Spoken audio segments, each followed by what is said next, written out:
what happens when you get into debt. That's your name? It's not my name. And you can't or won't pay it back. I'm going to seize the car in front of the drive, the Ford. In this series, we meet the people who are losing their homes. Get out!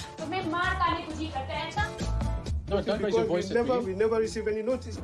Their cars. If I give you the keys, Yes? how do I know I'm going to get the car back? And their possessions. We meet the people who are owed money. Welcome to hell. And the people whose job it is to collect it. If you don't open the door, we'll smash the glass. Because when you can't pay, Don't speak to me like this, I'll take your head off. they'll take it away. There's like different forms of scum in life, but you're just a higher class one. Take him out.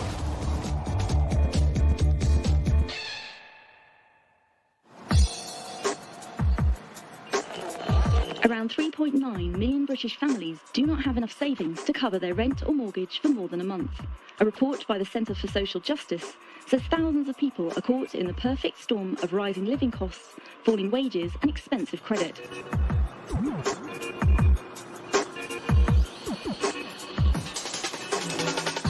Paul Bohill and Steve Pinner are enforcement officers based in the southeast of England. No, that's OK. We only had it to go to the High Court yesterday.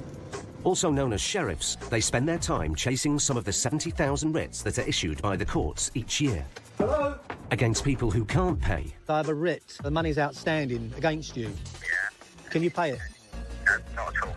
And people who won't pay. It's not me. I wasn't on that address on that time. No. Is it possible? I'm sorry, there's nothing we can do about it.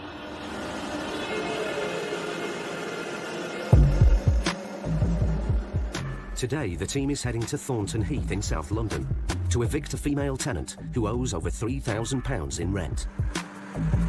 Despite being served notice to leave 6 months ago, she's refused to go. Paul and Steve have a High Court writ that instructs them to repossess the property and evict the tenant immediately. They complete up to 400 evictions a year, so there's not much that gets under their skin. But that's about to change. Hello? God, stinks of damp. Hello? Oh, stinks. Anybody in? Hello? Ugh. Stinks. It's really appalling, this is. I mean, this is like a danger to health, isn't it? Well, it's like pushchairs here, so if they've got young kids in here, what sort of people are they? Every cold surface has got condensation on it. My guess is this is a dryer, and it's actually exhausting into the house here. There's damp everywhere. This is really bad because there are young children here. There's baby milk here, toddler milk. The landlord's agent has arrived with a friend. She's been trying to access the property for months. Oh my gosh.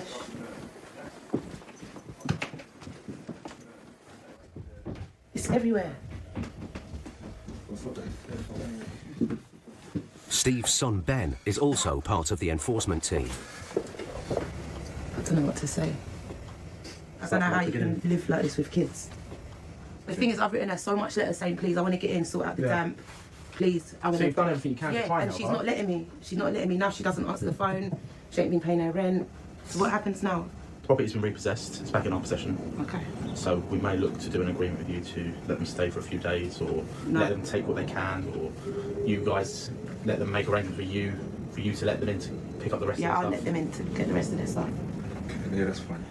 I don't understand why people live like that, but there are more of them out there than you'll ever imagine. And unfortunately, obviously, we come across them. An hour after they've arrived, the sheriffs have changed the locks and repossessed the house. But there's still no sign of the tenant. Phone's going to voicemail, so we'll send her a text saying, your house has been repossessed, please call me immediately. That's the worst mould condensation I have ever seen. Yeah. Just glad that I've got the property back now, so... Yeah, we're not going to let her go back in. Yeah, please don't. No, we won't. It's now repossessed. The locks are changed. You need to pay us for changing the locks. Okay, no problem. Procedure is that she'll come back, we'll allow her to take her personal belongings, and then she needs to make an arrangement with you to actually go back to get her stuff out. Okay. Almost 2 hours later, there's still no reply from the tenant. We've done all we can do. We've sent her a text message. She's not responding to the text message. She's not picking up the phone. Well, I mean, there's nothing we can do. So, sad though it is, when we come back, as we will, inevitably, she'll just be allowed to get her personal possessions and away she goes. All the sheriffs can do now is wait.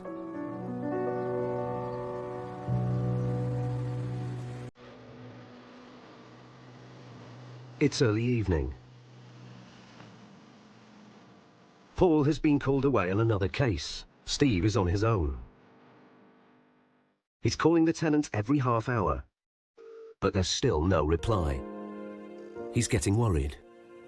I do feel sorry for people who are losing their homes. Some people lose their homes through no fault of their own.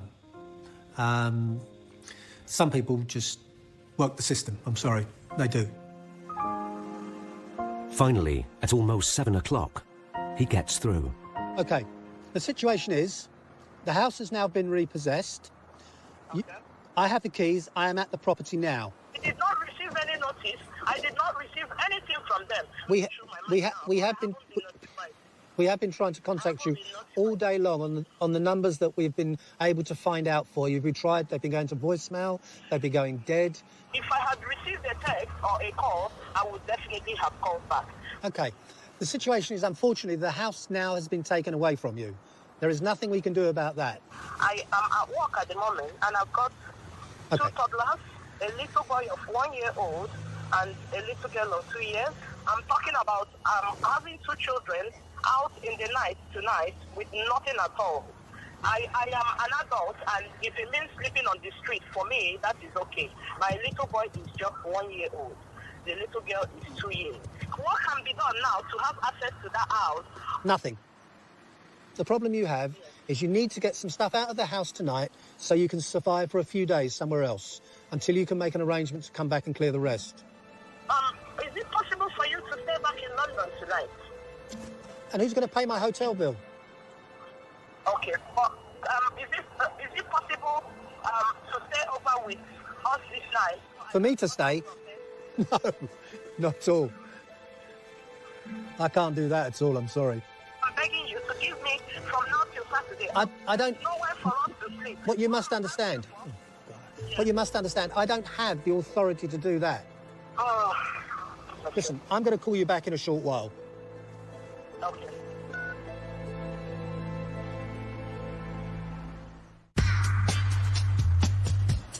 South London.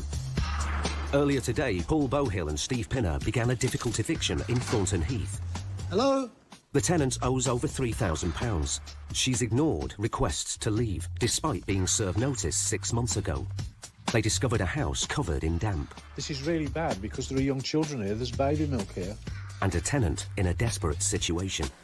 I'm begging you to give me from now till Saturday. I don't... Nowhere for us to sleep. There is nothing we can do about that. If it means sleeping on the street, for me, that is okay. My little boy is just 1 year old. The little girl is 2 years. What can be done now to have access to that house? Nothing. Now confronted by the possibility of putting a mother and two toddlers out onto the street late at night, Steve is making a mercy call to the landlord's agent. Hello? Hi, this is Steve. I've just been on the phone to her, and she tells me that she's got two children under the age of 2 years old. She doesn't finish work till 11 o'clock, and she's in Richmond somewhere. Okay. What do we do then? You know, I can't put her back in the property for one night. I can't do it. If she finishes, if it was that important, she would ask to come off work. Wouldn't you come off work? Well, I would, yes. You say you don't want to let her in for one night?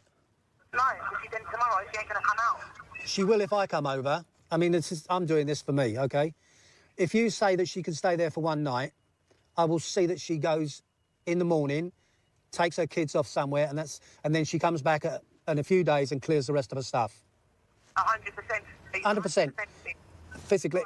If there's a problem, I will deal with it. Are you OK with that? If I take that responsibility for you? Yeah, you take that responsibility and give me a call tomorrow. OK. I mean, what's hitting me is the two kids. Yeah, I know. I appreciate that. Because I feel bad that she's got two kids as well. Yeah, I mean, that's the only bit. If the kids wasn't there, I wouldn't be even having this conversation. Are you happy with that? Yeah. All right then. Thank you for that. Take care. Bye. There's two tiny kids. You can't expect, well, maybe you can. Maybe I'm in the wrong job. I can't put two kids out on the street 10 o'clock, 11 o'clock at night. I can't do it. So the responsibility is on me. My boss may kick my behind for it tomorrow. I can't do it. You know, not everybody's artless, that's the thing. And at the end of the day, we all have problems from time to time. So, you know, if you can help someone out, why not? Steve's decision is unprecedented. Although sheriffs can use their discretion, this is the first time he's ever decided to let a tenant back in after they've been evicted. He restores the original locks so that the mum and her children can get in. And he will return tomorrow.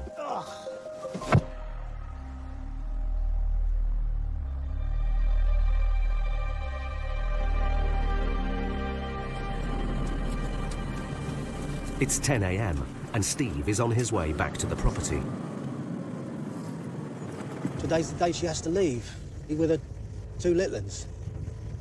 I don't know the full reasons behind it all. All I just know is that the house has been repossessed, and that's all there is to it. She did send me a text last night thanking me for letting her stay. I mean, one more night, one more day wouldn't affect the agent, the landlord, or anybody. The only person it would affect was the lady in the house. Good morning. How are you? Did I speak to you? Were you? I'm Steve. I am. Thank you so much for yesterday. Because I gave you the guarantee that I don't want you... You don't want to go back on your word. Yeah, I understand I that. spoke to you reasonably yesterday and you were more than reasonable with me. What you need to take now is the stuff that you're going to need till you can get back. 10 minutes. Or even a quick shower. But despite drafting in a friend to help her pack, she's still not ready. I take 6 minutes from waking up to get out the door. Well, I don't know how much time you got. I haven't got much more. I did say to you 2 hours. Steve changes the locks again. It's the third and final time. They're just getting their last few bags together. No lights on upstairs, I think. It's taken over 24 hours, but the tenant finally leaves the property. This eviction is over. Well, that's that now done. A little bit longer than I anticipated, but, you know, such is life.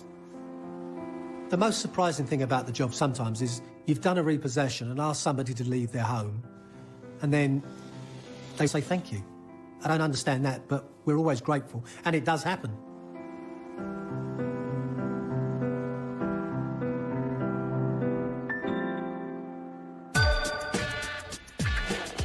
Households sank further into debt this year for the first time since the onset of the financial crisis. A new report says that non-mortgage related debt grew 4% in the past 12 months. Another day. There are more High Court writs to chase. While house repossessions make up a large portion of Paul and Steve's work, there's another part of the job that's taking up more and more of their time. We will seize the vehicle until somebody comes forward with the relative paperwork to say that it isn't actually yours. Known as Seize and Sells, the sheriff's aim is to recover debts owed to their clients. We're a High Court enforcement agency, and there is a debt outstanding. Is that her car? I don't know. Are you in a position to settle the debt for your mum? Let's say it's in the region of nearly £5,000. Every time a payment is made, Paul and Steve get a percentage. The only thing that's going to stop us taking the car today is if you make a substantial payment. I mean, you know, can I pay £1,000 or something and do something next week? Happy days. We'll take £1,000 off him on his credit card and we'll go forward. But if the debtor can't or won't pay, they have the authority to remove possessions to cover what's owed. Today, they're en route to a Seize and Sell job in Surbiton on the outskirts of London. The debt is an eye-watering £25,000. It's owed to a firm of solicitors who were employed to fight a court case, but who haven't been paid. If Paul and Steve can get the debtor to pay up, they'll get a percentage. If not, they'll have to remove his possessions and sell them to earn any commission. Hello. Excuse me, I'm looking for these people here. Mr. Joyce not here. We're from the High Court. It's to do with legal costs. We have a warrant here for £25,000 worth of legal costs. Can we come in and talk about it so we can get on the telephone to them? All right? Mr. Cho, the man they're after, is at work. Mr. Cho is my husband. He's in office now. All right. Is that quite close? Is the office quite close? Could you ring? Could we? You know, we need to resolve this today, if that's possible, please. 여보세요? Okay. Hello. Yes, my name is Paul Bowhill. I'm a High Court enforcement officer. We have a warrant here for £25,300. Are you aware of it? If I can explain, this is quite serious, though, is that the writ here authorises me to take payment of this money, 25,000, or to take away the contents of your house. I mean, is there any possibility that you can pay? Can I make it really clear that this warrant authorises me to take the contents of your house away if I need to? And if we wait here, I'm quite happy to do that, but there is a cost to that. For every hour that I'm here, it'll cost you £218. Whenever we're doing a job, it's about getting paid, because I get paid if we get a result. We don't get paid if we don't. Yeah, but you're missing the point here. I'm staying here in the house until you ring me back. They're not grasping the enormity of the problem. The critical thing that I didn't notice earlier is the actual judgment in the first place is for less than £9,000. Yeah, I saw that. They appealed the decision and lost the appeal. So we're now looking at 3 times the figure. Wow. This is how debt runs out of control, isn't it? It's a classic example. Mr. Cho has been made legally responsible for the debt of £25,000 owed to the solicitors. It's a lot of money, and they've no idea if he can pay up. While they wait for his return, Steve begins an inventory to see if there's anything of significant value they can seize. Dresser?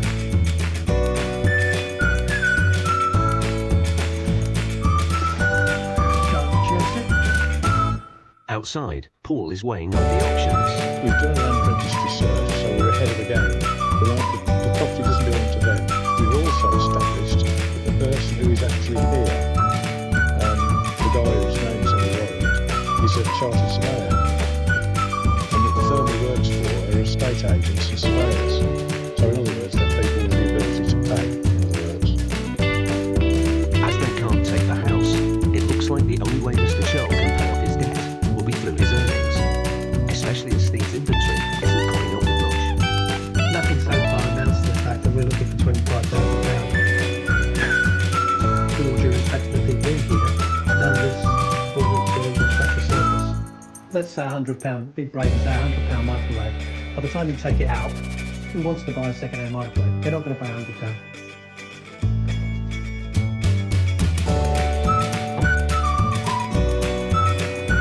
3 hours after the sheriff's arrival, Mr. Cho turns up. It's the first opportunity to discuss his debt face to face. We've taken an inventory of the items in the ground floor here. I understand that upstairs is rented out to other people. All of these are not ours. Okay. I'm not the owner. I had to sell this house. All right. Today, I was in the city of London. My wife called me urgently. Somebody visited to collect money, whatever. So I rushed to come here by train and bus. I was shocked. As the sheriffs check Mr. Cho's expenditure, it becomes clear he's already paying out more money than he's getting in. Is that your current debt?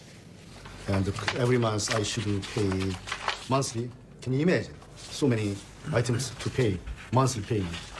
I had to because I'm... This is you have to pay these? Yeah. Okay. So that's why you may list this funds or whatever. Yeah. Nothing for us. No, we know. The chance of recovering the debt is disappearing. I'm not in the business of just going through the motions, but I do need to establish that this house doesn't belong to you, which we've done by checking the land registry. You haven't swung into the drive in a brand new Mercedes car, which we would have taken. No. So that's okay. Nothing. So that's okay. For example, you mean. For example, yeah. That's right, yeah. So we will go away empty-handed, but happy that we've done our job. Now, there is only one weakness to this. If we go away, we report that there is nothing to seize. They could immediately, if they wish, issue bankruptcy proceedings against you. Voluntary bankrupt. You're going to do that, Yeah, myself. Oh, that's fine. That's okay. Yeah, but don't worry. It's not fine, but it's that's all right. Being in debt used to be a shameful thing. Going bankrupt used to have one hell of a stigma attached to it. But that only now applies to people over 50. People over 50 will be ashamed to be in debt and they would not want to go bankrupt. Younger people effectively don't care anymore. It's not a problem to them. With an impending bankruptcy, Mr. Cho is in no position to pay up. Paul and Steve leave empty-handed. Thank you very much indeed. Very kind, sir. Thank you. Thank you much. The guy's going to file his bankruptcy. I don't doubt that. He's told us the story, which is sad in its own way. And the thing has just spiralled out of control. It's very shameful for me, personally, because I have worked quite a long time. I should have saved money and to pay the debt. But I couldn't pay it because my personal economic difficulties. That's why I feel somewhat shameful, yeah.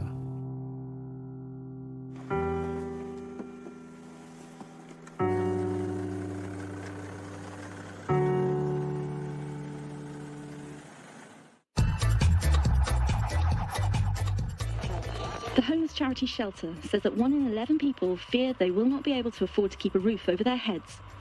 It found that millions across the country will be starting this year anxious about whether they will be able to pay rent or their mortgage. Today, the enforcement team is on their way to an unusual house repossession in Croydon, South London. We're looking for 79. 79. There's one landlord and one property, but 2 sets of tenants are being evicted. The landlord served notice on them 3 months ago. He wants to renovate the property, but they've not budged. Number 79, next to the white door. The arrival of the sheriffs, armed with a High Court writ of possession, will soon bring both tenancies to an end. Good morning. We're High Court enforcement officers. We come to repossess the property today. So... Is there somebody else here as well? Yes, upstairs. OK.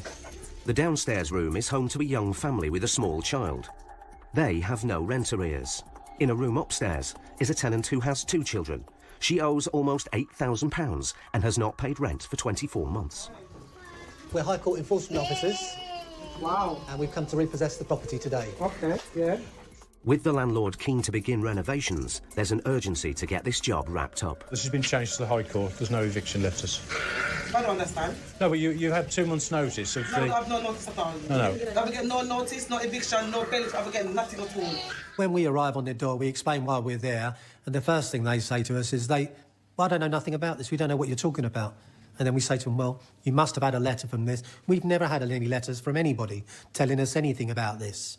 And then you gradually talk to them and then realise, oh, yeah, we did have a letter saying that once. But they still try and deny that it's their problem. The writ instructs the sheriffs to evict both sets of tenants, but there's a problem. It's the council. Have you spoken to the council about being rehoused? Yeah, I've been there. And what was their answer? Wait till the bailiffs come. Yeah, I went there twice. The tenants have got standard delaying tactics, which are inevitably supported by the social housing people, so the councils, in other words.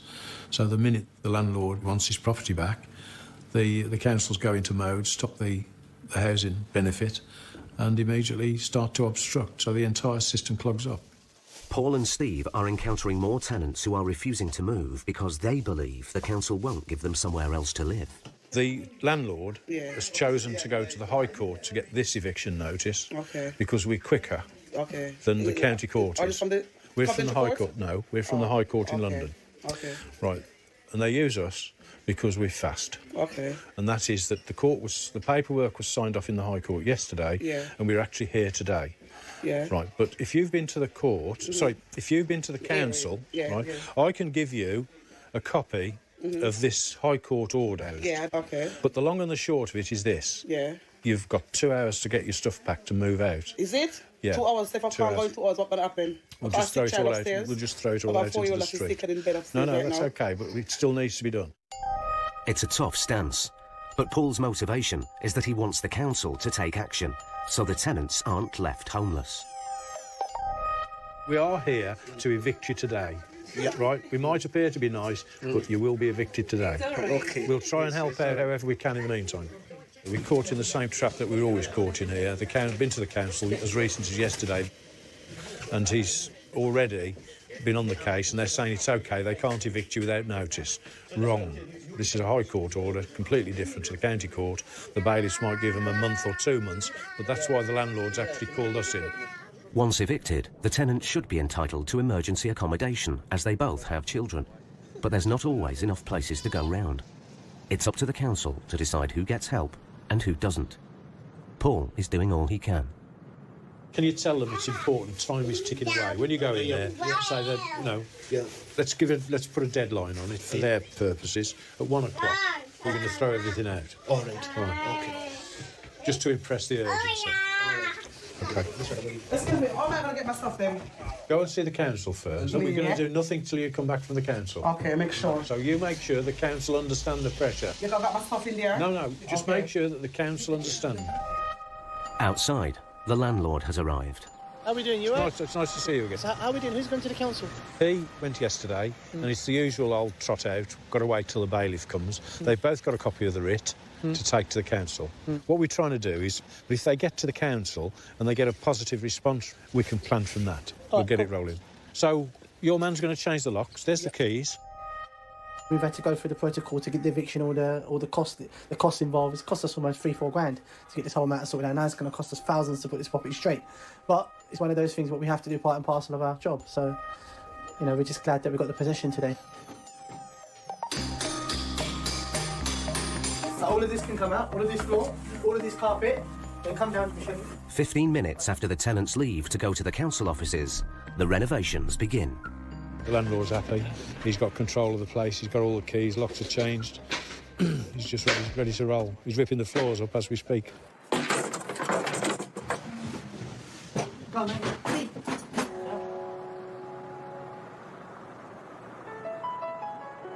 Early evening. The tenants' personal possessions are being collected. After many hours of negotiations, they've both been given emergency accommodation. If you look at the routine of a repossession, after we've overcome the first hit and we've repossessed the property, we change from like enforcement officers into caring individuals, and we will then go to tremendous lengths to make sure that people are dealt with sympathetically. Paul's uncompromising approach left the council with little option.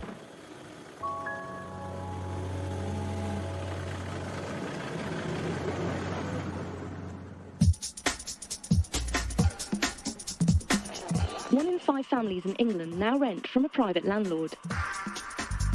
The latest census figures from the Office of National Statistics also show that the proportion of families that own their own home has dropped by 13% over the last decade, as more people are priced out of property ownership. It's 2 weeks before Christmas in central London. Enforcement officers Paul and Steve are travelling to one of the capital's most expensive areas, right in the heart of the city. We're in the congestion charging zone. Yeah, you've been in it all day. Parking was a tenner, congestion was a tenner. You know. It's a place where evictions might seem unlikely, but you'd be mistaken. He'll come back and say, expensive that is. Well, he might choose more flowery words. They're chasing a debt of around £4,000, made up of rent arrears and sheriff's fees. The High Court writ has instructed them to both repossess the property and seize possessions. The locksmith has already arrived, but before they meet the tenants, they have to get in. Hi, sorry to trouble you. We're enforcement officers and we need to get into one of the flats up top. I wonder if you could let us in. Thank you very much. Once inside, it's an uphill struggle even before the job has begun.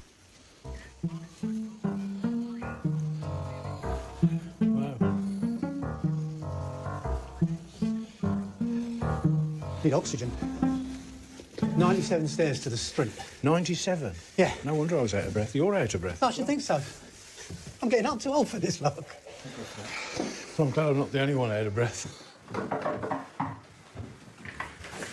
Morning. What's the problem? We're High Court enforcement officers. And there is a debt outstanding of £4,000. And we've come to repossess the property today. Give me 1 second. Sure. No, we will. The man who owes the money is not at home, but his partner is in. The rent has not been paid for 3 months. There is a debt outstanding of £4,000. So it's been to court. Yes. And you're lost in court, and now we come to evict you. Yeah, we will be able to pay half of that. Well, what? Because we are waiting for the money. OK.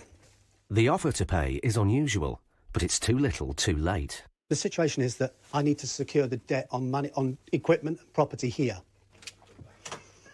While the locks are changed, Steve chats to the debtor on the phone. The rent hasn't been paid for some time. The landlord has gone to court, and it's now been transferred up to the High Court, and we're High Court enforcement officers. We've come to evict you today. The situation will be is that we will seize everything in the flat until this money's paid. Please don't take this the wrong way. If you pay the money today, you still have to leave.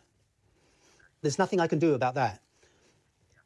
So please accept my apologies for that, but there is nothing I can do. Let me just pass you back. Thank you. The tenant claims the money will be paid today, but nothing can stop the eviction. He's quite reasonable. He says it's his fault. What happens if he could pay the money today? He's expecting some money today. So I just explained to him that, you know, he can pay the money today, but there is nothing I can do about them staying in the flat. He's on his way, so he'll be with us in a short while. They have a 7-year-old daughter as well. OK. While they wait for the tenant to come back, Paul decides to intervene. He has a plan to soften the blow. He calls the landlord's agent. How are you? I'm fine, thank you, sir. Yeah. We have repossessed the flat. OK. There's just a couple of questions, if I may. Is they say they are able to pay this rent arrears.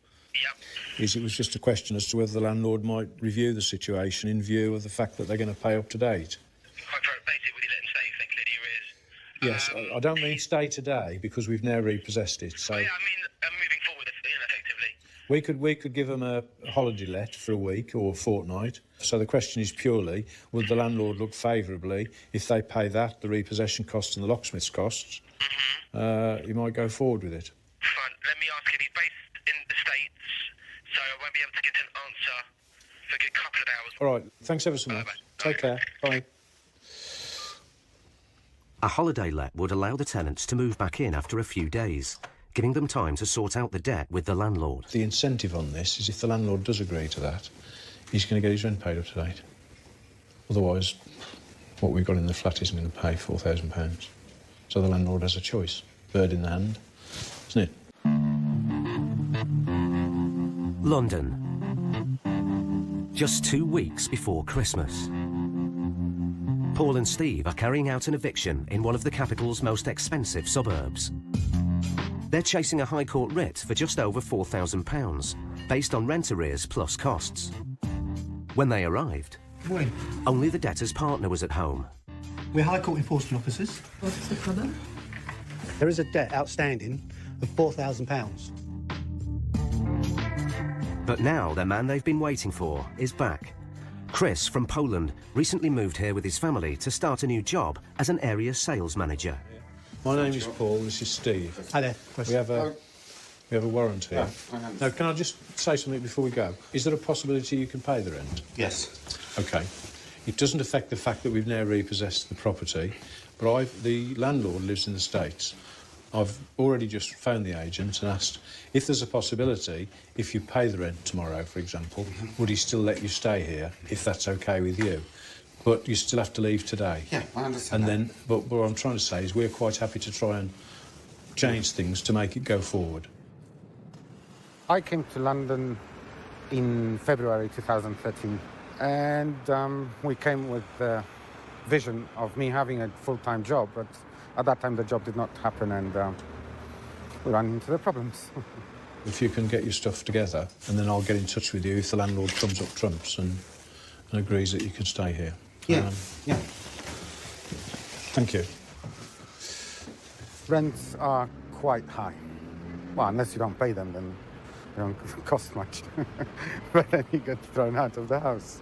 You cannot live in London without money. And we're not the kind of people that will go on benefit or child benefit or whatever. This was not a matter of us trying to avoid and escape and not ever pay that. It was just a matter that a few months It was late, and that was the problem, because of the work, because of the job, because of the situation. Chris and his partner leave the property with just a few personal possessions. They still have no idea if the landlord will accept the sheriff's plan for their return. Can I lock it down? Yeah. Or... Thanks, sir. Okay. We'll come down and speak with you. All right.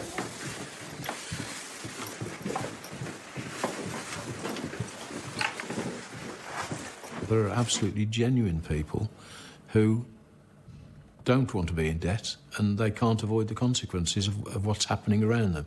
So in other words, they're not driving the situation.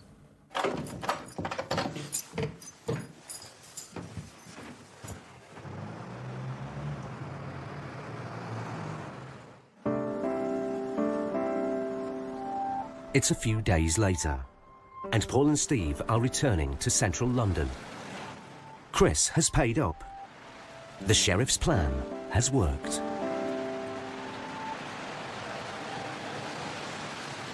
Okay, this is a holiday letting agreement, which will give you 14 days to stay here to sort out everything else that you need to do, and then we will go on from there. Essentially what's happened, you've paid the rent up to date now, so there's no debt, and the landlord is in agreement that you continue, so he obviously accepts that you're a good tenant, apart from this hiccup over the rent. But all that happens, because it takes time for that other agreement to start, we do this short term. You could just sign the bit where the tenant is. That's there. I'll contact the agents tomorrow, sort out the details, and I'll let you know. Okay. Okay, that's it. That's all we want. Yeah, that's it. We're done. We'll leave you now. Thank you. And we'll... Good luck, Chris. We'll see you soon. Have a good Christmas. Yeah. You too. Have a good Christmas. Yeah, thank you.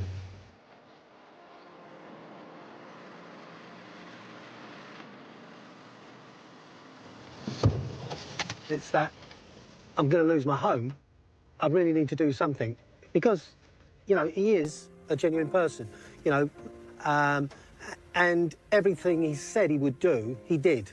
So you have to give credit to him. So that little sharp jab to begin with focused him, and he's now back at home, happy, ready for Christmas. The landlord's got his rent arrears, which if we'd thrown him out and left him out, would not have occurred. So this is an occasion when it's a win-win situation. I'm pleased with the result. They're nice people. Yeah, definitely. Yeah. Okay. Happy days.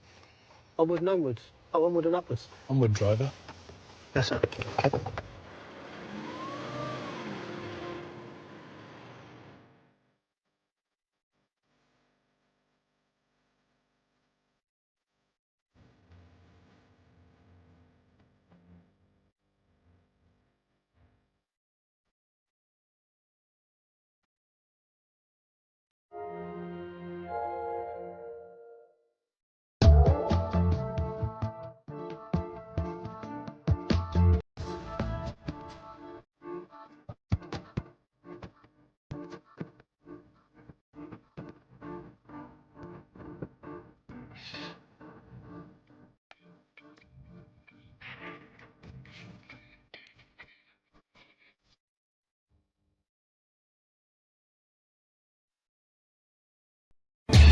What happens when you get into debt? I'll do what I want. I will punch you clean through that window. And you can't You think you can tear my family apart? or won't pay it back.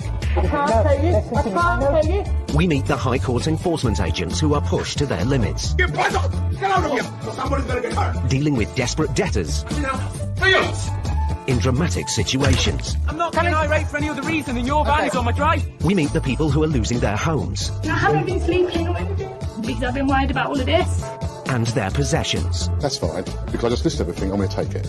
Because whatever happens, if you can't pay, Get your hands off of me. they'll take it away.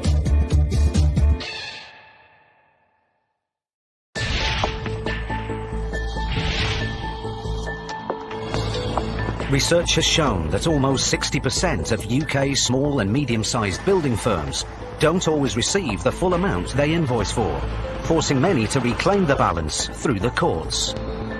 Hundreds of thousands of small firms have to write off unpaid bills, putting them under financial pressure.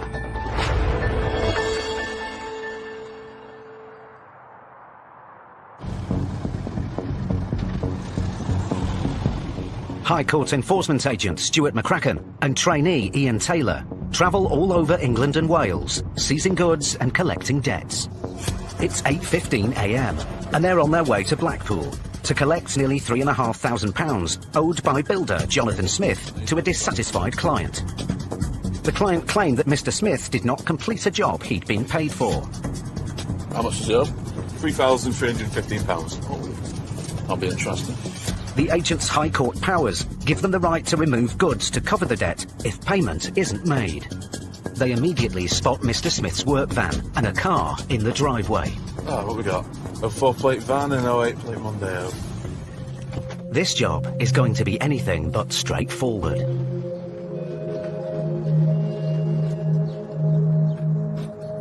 Hello there, sir. We're after Jonathan. Speaking. Jonathan, hello. My name is Mr. McCracken. I'm a High Court enforcement agent from Direct Collection Bailiffs Limited. We're here to execute a writ, sir. The total amount of £3,315.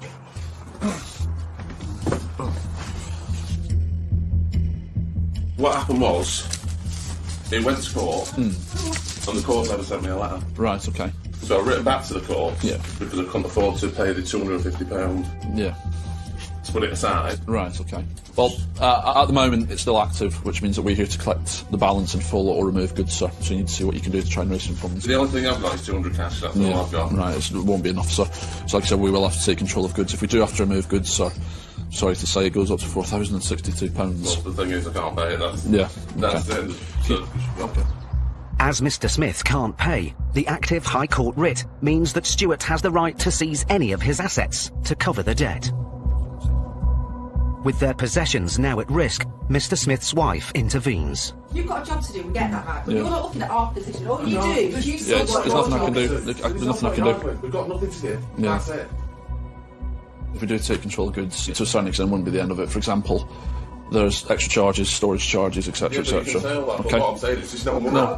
So you'll have to put me into jail. Yeah, That's the only way to do it. Don't be getting upset now. It's not fair on the kids, it's They've got disgusting. exams as well.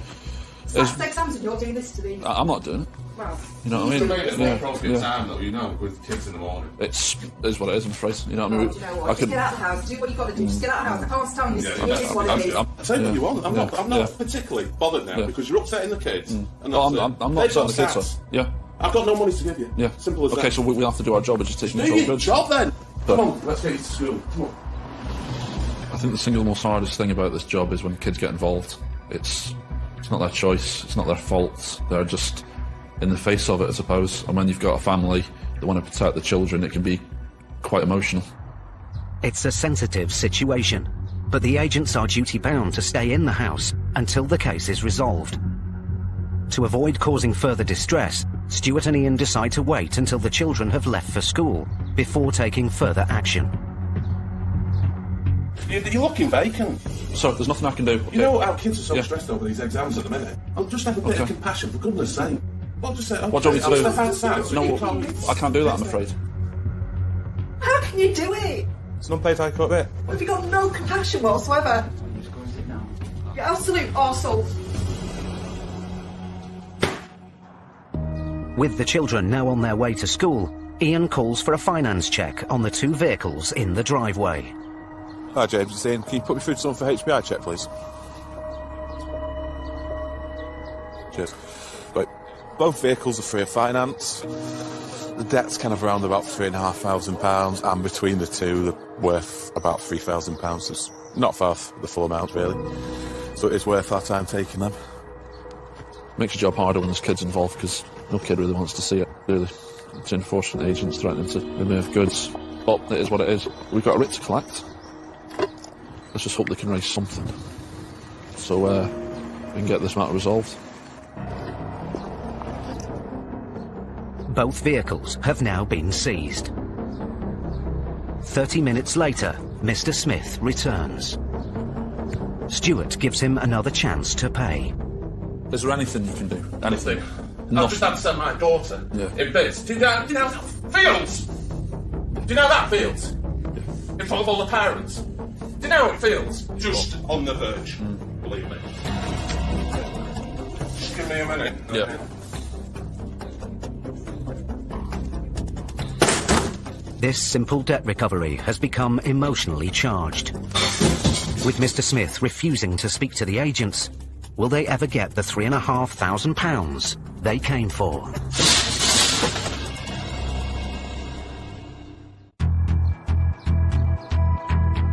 Stuart McCracken and Ian Taylor were in Blackpool to collect nearly £3,500 owed by a builder. Hello there, sir. We're after Jonathan. Speaking. Mr. Smith claimed he was trying to appeal his case. So I've written back to the court because I couldn't afford to pay the £250 to put it aside. Right, okay. Well, at the moment, it's still active. He said he couldn't pay. I've got no money to give you. Simple as that. You'll have to put me in jail. Yeah, that's the only way to do it. Concerned that the children had seen it all, tempers boiled over. Fields! Just give me a minute. Yeah.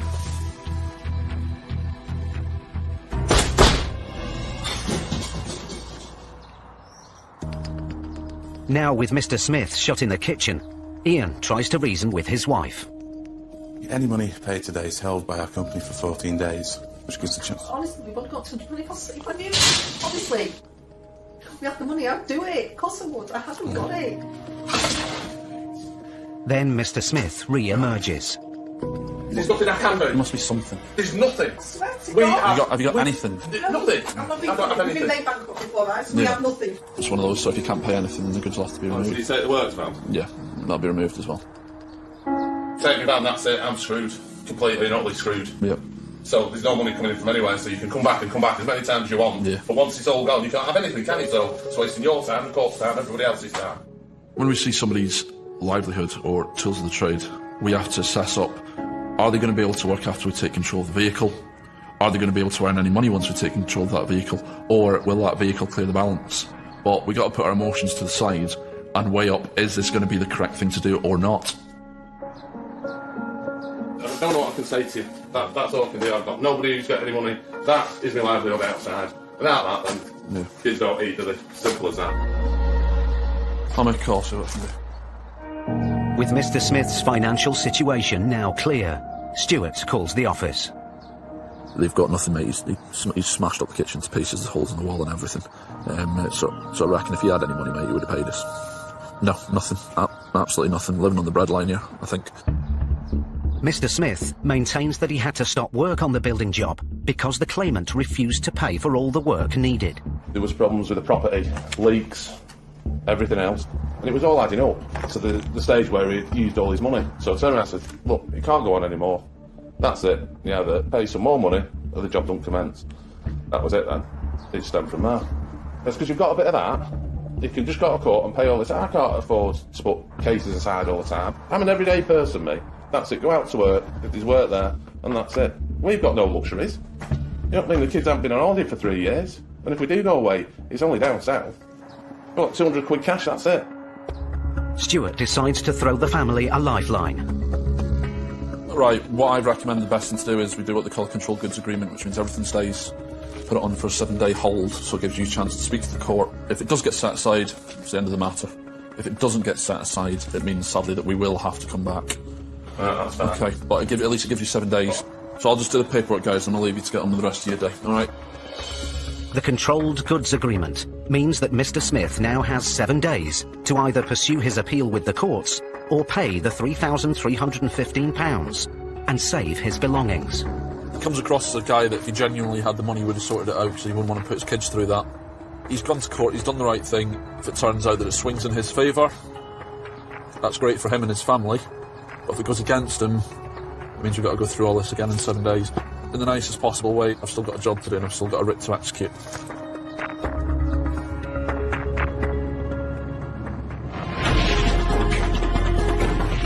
A report reveals that last year, 80% of UK companies were kept waiting for at least a month or longer to get invoices paid. It's estimated that more than 40,000 small and medium-sized businesses are owed more than £1 million in unpaid bills.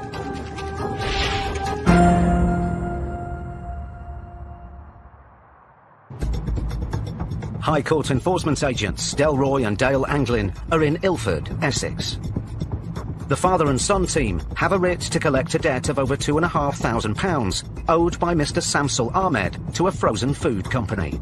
Oh, it's that one there, 04. If Samsul can't or won't pay today, the writ allows the agents to seize goods to offset the debt.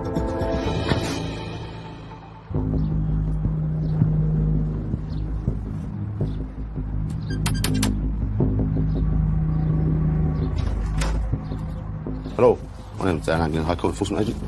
Looking for Mr. Samsul Ahmed. Does he live here, yeah? No. He doesn't live here? Or he's not? Dan Anglin, High Court Enforcement Agent. Yeah. I'm looking for a Mr. Samsul Ahmed. Yeah, why? Is he here?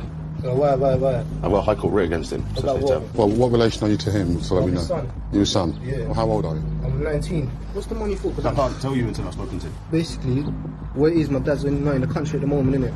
But, however, when he comes back, I'll give you a shot. Who's this gentleman here then? It's like my cousin brother. He's like my cousin brother. Alright. I don't want to be difficult, but can we see some ID then? Because we don't know who's here. Let me get my driving Yeah, go on, man. It's cool, man. Immediately, the agents are suspicious that the older man is the debtor. My cousin brother, yeah? His cousin brother. Yeah. When the son comes out to get his ID from his car, the agents take the opportunity to enter the property. They need to find out who the older man really is. Is he your dad or uncle or something?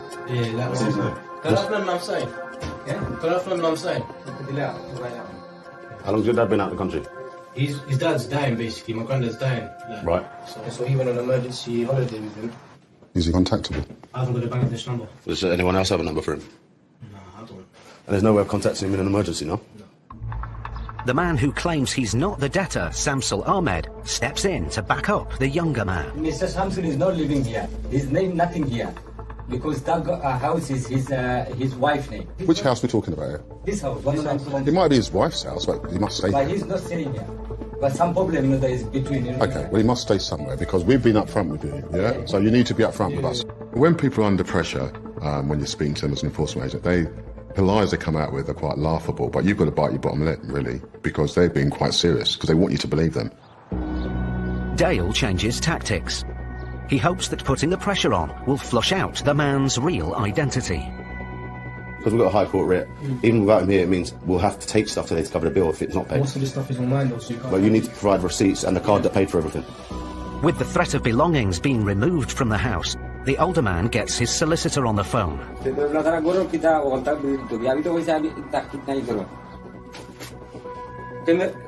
incorrect, but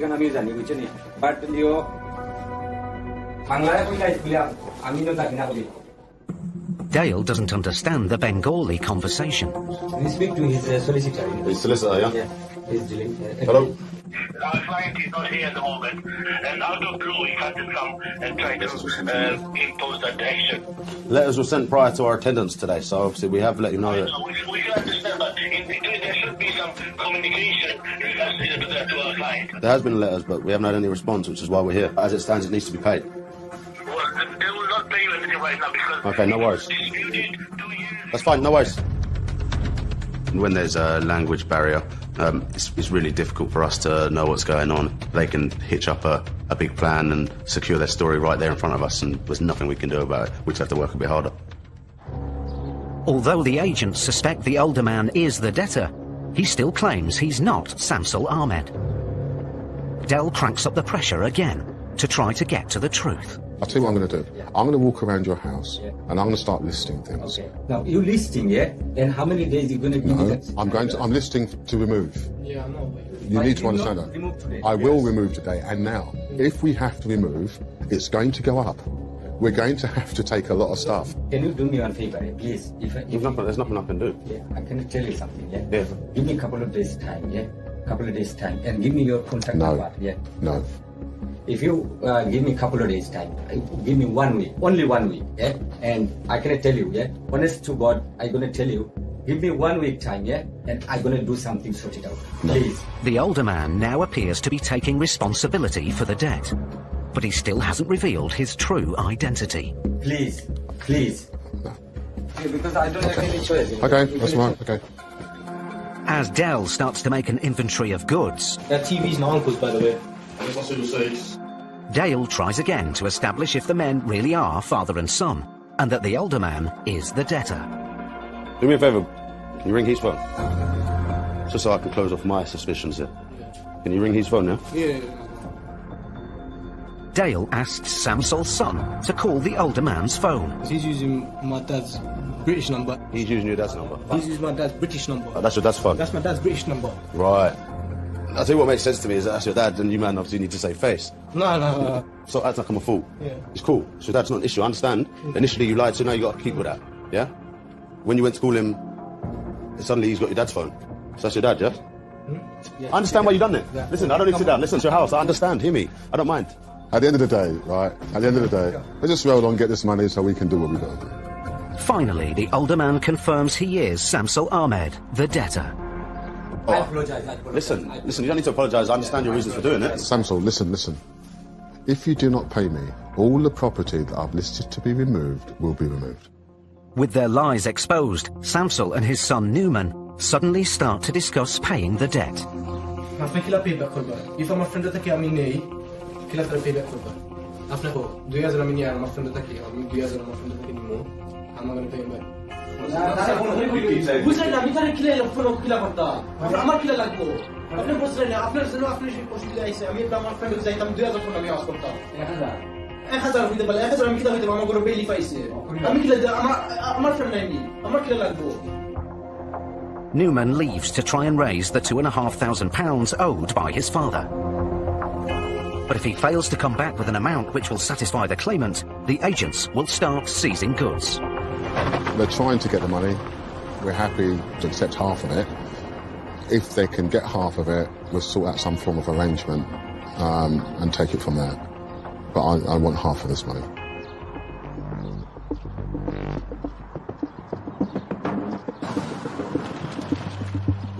"30 minutes later, Newman arrives home with cash.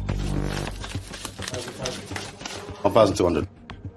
Newman has managed to raise nearly half the debt. It's enough for the agents to give Samsul Ahmed time to pay the balance. You need to put your name there, signature.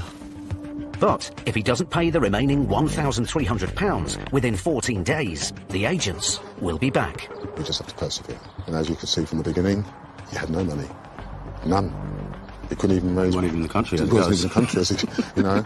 We've ended up with him identifying himself as the debtor. Apologising for lying. Apologising for lying. Asking us to trust him further while he provided £1,200. Well done, son. I'll teach you everything I know one day. It's been a successful job for father and son team, Del and Dale. But in Stuart and Ian's next case... My husband's asking, will you take part of payment? It needs to be the full balance. They meet a woman whose husband's debt is sending her over the edge. So that's why we need the balance. Surely you can understand that. Fucking gone yesterday, Why? you twat.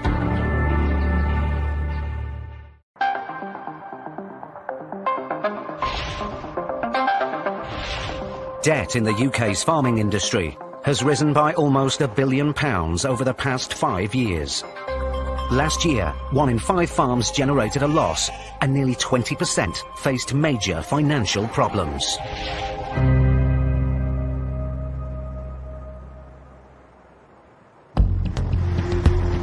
High Court enforcement agents Stuart McCracken and trainee Ian Taylor are in Corwin, Wales, to collect nearly £3,000 owed by farmer Dylan Hughes to a supplier. Tell you what's gorgeous around here, though, isn't it? Yep. Very green, isn't it? Yeah, sheep everywhere. Of course, the sheep everywhere makes Wales. If Mr. Hughes can't or won't pay, the agents have the power to remove goods to offset the debt today. This farm here? Yeah, looks like it. Right, let's go and have a chat, eh?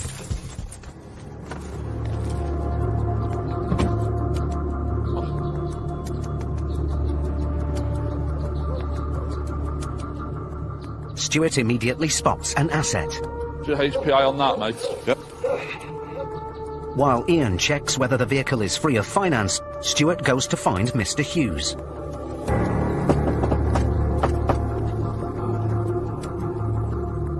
No one appears to be in. On finance? Okay, right, thanks a lot. What's up, mate? It's on finance. Is it? With the van on finance, the agents can't seize it. They go in search of other assets. There's a truck here. Done the finance on that, see what it says. When we come to a farm, we sort of rubbing our hands together to a certain extent. 9 times out of 10, the farm machinery, at least one of them's not going to be on finance, and it's worth quite a lot of money. Like a tractor is £60,000, a quad bike is £5,000, so it's a gold mine. Free of finance? Okay, just a couple more bits in here. There's a JCB telehandler. The Scania's free of finance, so we're going to put notice of enforcement on it.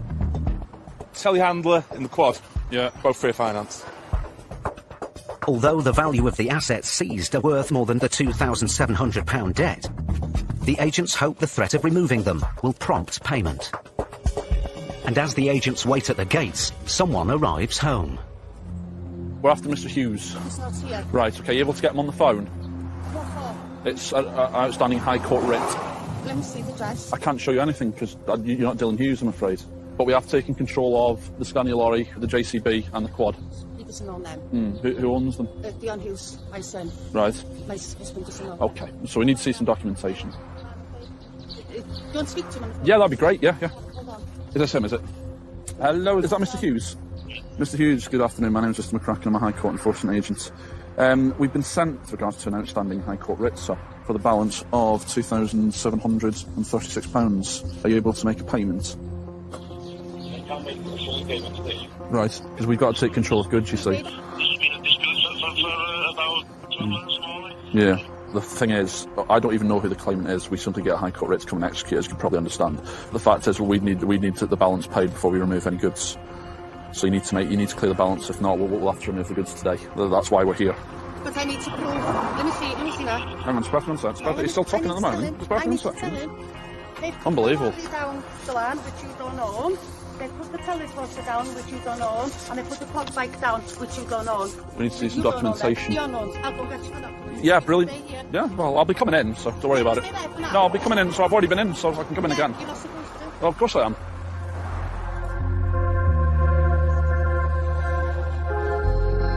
Mr. Hughes' wife comes out with the logbooks for the vehicles. The issue we've got, this document is not proof of ownership. Well, So there's nothing we can... don't own them. Because my husband, there's nothing at all on the farm here anymore. Okay, previous registered keeper, Dylan Hughes. Yeah, because he's put So he- everything for my son. The documents aren't proof that Mr. Hughes no longer owns the vehicles. His wife gets him back on the phone. Mr. Hughes now makes an offer. My husband's asking, will Yeah. you take part payment? It needs to be the full balance. It needs to be the full balance because we're here with an active High Court writ. So you can get your wages, so... Not to my wages, I'm salaried, thank you very much. Renew payment. Yeah. From what I can understand, Yeah. if you make an offer of payment, No. you can do it. No, not at all. We've got an active High Court writ and these goods will clear the balance, so we're not going to accept part payment. These goods will keep the balance. Yeah, of course What so. fucking lorry's worth more than the Exactly, fucking bill? exactly. So we need the full balance. Yeah. Yeah.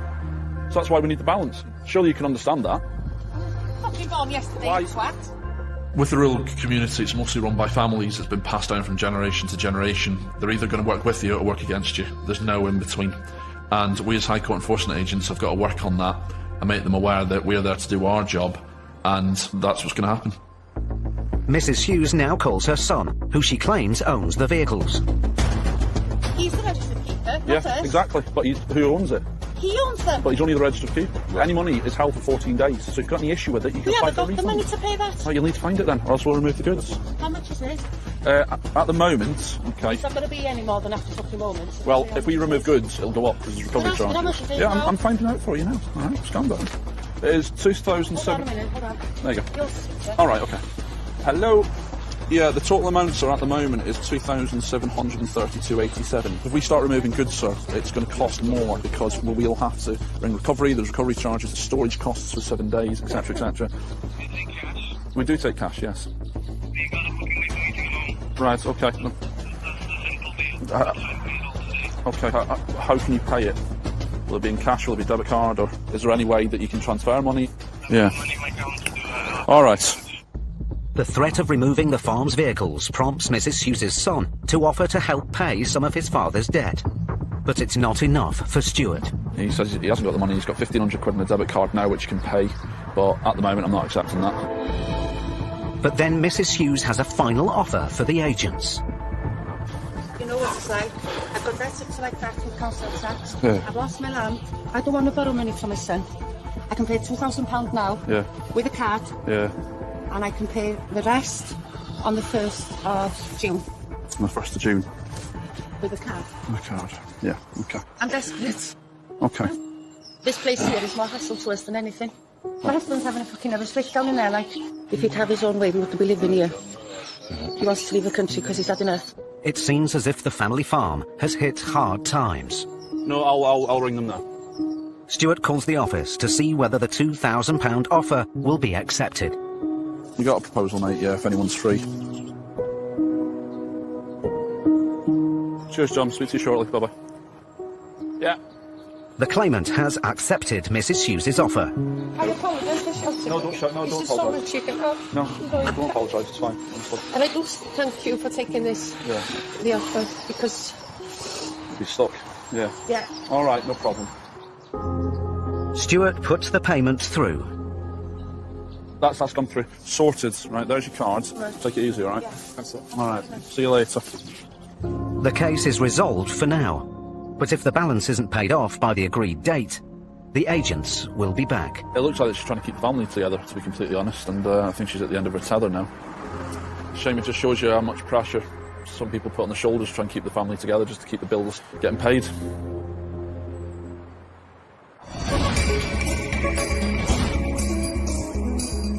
Around 16 million people in the UK rent their home, and 1 in 4 of them live with debt problems. 59% of households in rented accommodation have less than £1,000 in savings.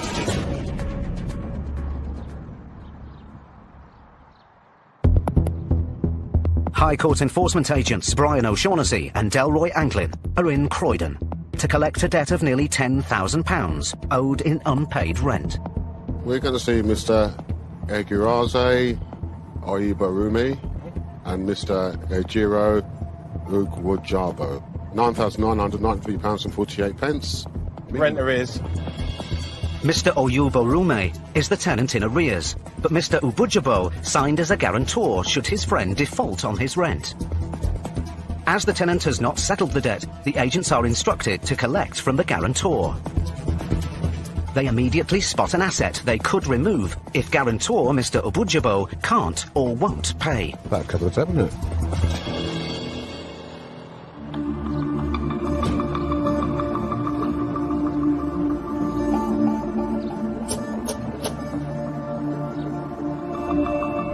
Nobody appears to be in, but the agents do have the power to seize assets, even when the debtor isn't at home. What I may do now is just get a clamp out and wriggle it about, because they might be looking, and they're still going to clamp the car. They come running, "Ooh, what are you doing, what are you doing?" I am partial to a nice car.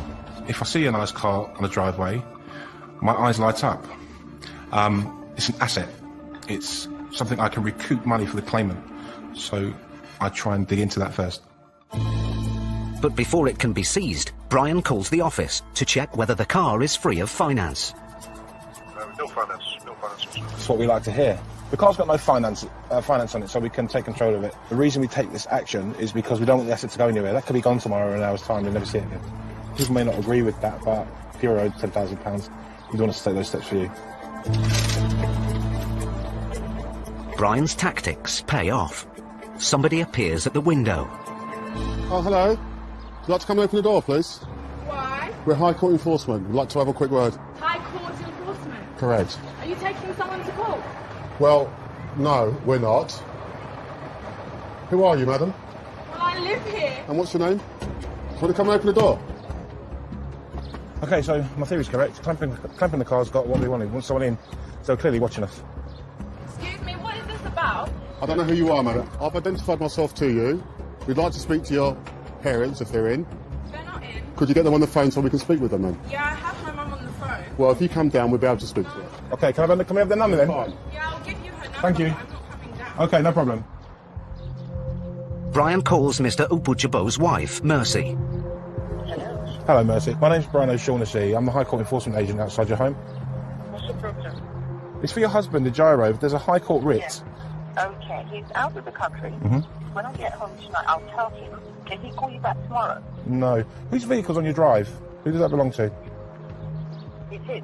Okay. The debt needs to be paid now, or we have to take control of the vehicle. We have to remove it. I don't really want to do that. Okay, okay. If you wait there, Mhm. let me see if I can make an international call there. No problem at all. I appreciate that, Mercy. And see what I can. Thank you very much. I appreciate it. Thank you for your time. Yeah, Bye now. bye. If a debtor isn't in the country, there's a really slim chance of me collecting the outstanding monies. They're not here. I can't get hold of them. It doesn't mean we can't. Just have to dig a little deeper. Minutes later, the debtor, Mr. Ejiro Ubujabo, calls. There he is. Hello, is that Ajaro? Yeah, what's happening? My name's Brian O'Shaughnessy. I've got a High Court writ in my possession. A county court judgment was made against you and a gentleman. Wrote a letter to the court Mm-hmm. that after 1 year, I do not intend to continue to be a guarantor. Problem we've got, Ajaro, I appreciate and respect what you're saying, okay? As it stands now, the claimant who is owed the rent and you being the guarantor has been made liable. Now, because there's a High Court writ been made against you, the High Court writ is still live and you need to pay it. I am right now in Nigeria. Mm-hmm. Why don't I make contact with you as soon as I come back and we'll resolve the issues? I need to collect payment today, Ajaro. I understand you're out of the country, okay? You can make payment via debit card or you can make an internet payment. No, it won't be possible to do that today. Okay, I'll tell you what I'll do. I'll take control of your car and remove it today, okay? And then when you make the payment, then you can have it straight back, okay? I don't even have internet in the village. Send me the details you're sending me, let me get back to you. Thank you very much. Let's see what happens. We've made our position very clear, so it's entirely up to him. He seems like a decent chap, a nice guy, but he's got to pay. Brian calls for a recovery truck in case Mr. Obujabo fails to get back to him with an acceptable offer. But then the debtor's daughter comes out of the house. She decides to move her car alongside the agent's van and blocks the road.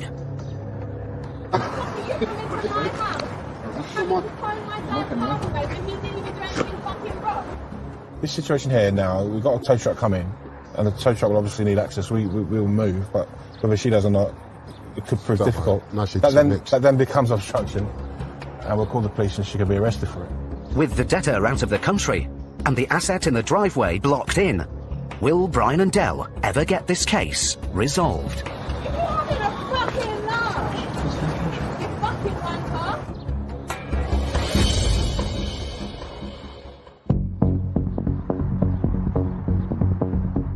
High Court enforcement agents Brian O'Shaughnessy and Delroy Anglin were in Croydon to collect a debt of nearly £10,000 from Mr. Ejiro Ubujabo, who had acted as a guarantor on his friend's rent agreement.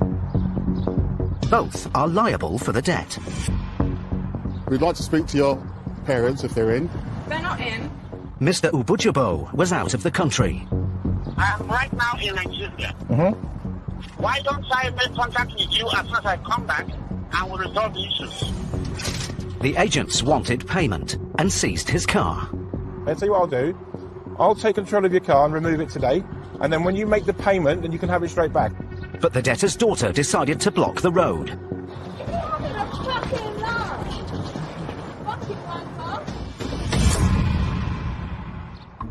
Now, with the recovery vehicle on its way, all the agents can do is wait to see if Mr. Ubujabo will call back to settle his debt. It's insignificant to me. People react in different ways. She chooses to jump in a Volkswagen Polo with tinted windows and think we can't see her, but we can. Welcome to my world for an hour. Wind the window down. Let me hear you.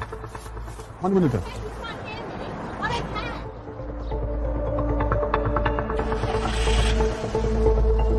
Suddenly, the daughter drives off. Then, Dell gets another call. Hello? Yeah, I'm just calling because I haven't got the money. You don't have the money?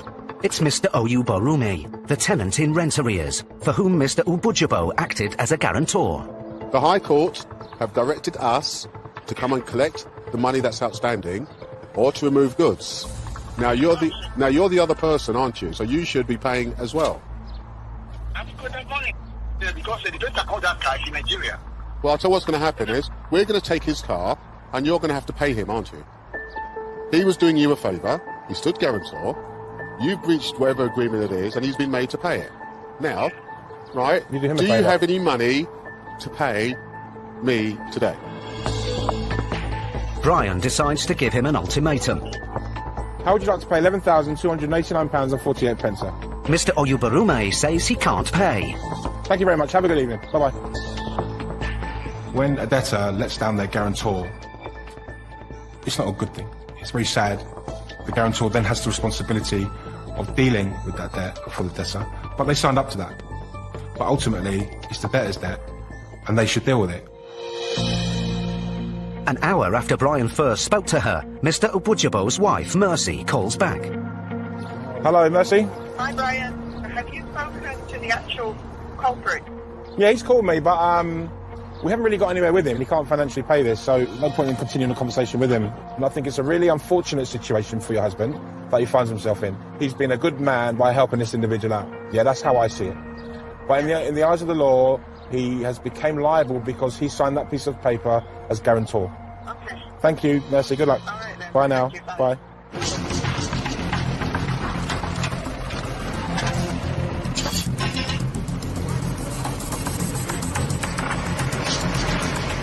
With no sign of payment from the tenant or from his guarantor, the agents have no choice but to remove Mr. Ubujibo's car.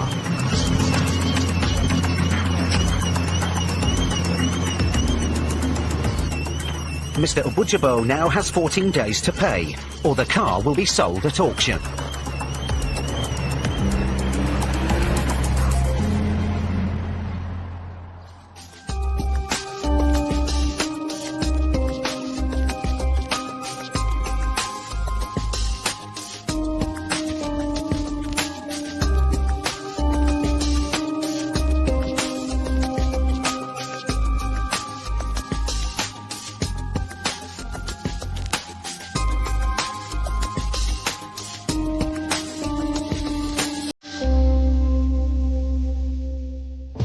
Next time, Paul and Ben get a hostile welcome. What the fuck do you want? Get out of the room! I don't want you in here! Brian and Del meet a family in crisis. Beckett, what do you want? There's nothing there to remove. And get the runaround in a garage. The car was parked with the gate. Where the business? Well, they're certainly not in the car.